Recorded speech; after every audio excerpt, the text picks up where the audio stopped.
You ask Tiger to solve. This deals with linear equations with one unknown.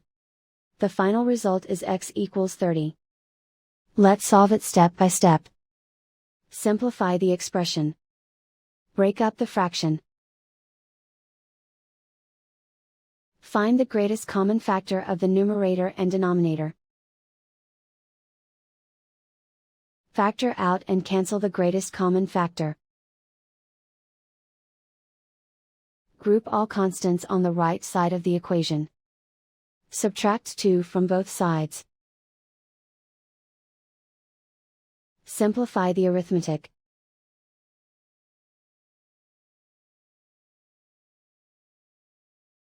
Isolate the x.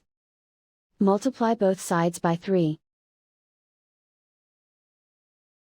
Group like terms. Multiply the coefficients.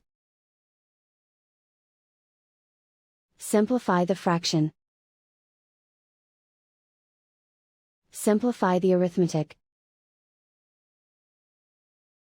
And so the final result is x equals 30.